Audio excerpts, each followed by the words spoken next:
My name is Christopher Gioia, and I'm a fire commissioner with the Franklin Square Munson Fire District in the town of Franklin Square, New York, Nassau County, which is near the Queens border. On the morning of September 11, 2001, I was working on the Brooklyn side of the East River, just north of the Williamsburg Bridge, and had a spectacular view of Manhattan and the Twin Towers.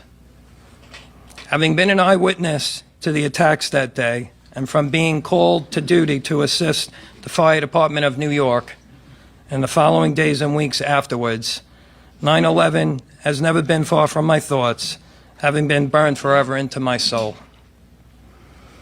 The 9/11 Commission concluded that Osama bin Laden and a group of Islamic extremists were responsible and carried out the attacks, and that was to be the end of it. Truth be told, that is far from the end of it.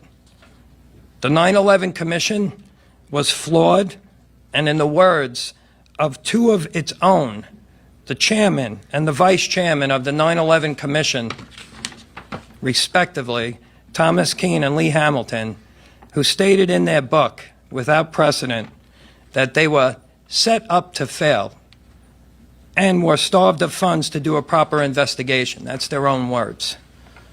They also confirmed that they were denied access to the truth and misled by senior officials in the Pentagon and the Federal Aviation Authority, and that this obstruction and deception led them to contemplate slapping officials with criminal charges. The final report did not examine key evidence and neglected serious anomalies in the various accounts of what happened. The commissioners themselves admit their report was incomplete and flawed, and that many questions about the terror attacks remain unanswered. Nevertheless, the 9/11 Commission was swiftly closed down on August 21st, 2004.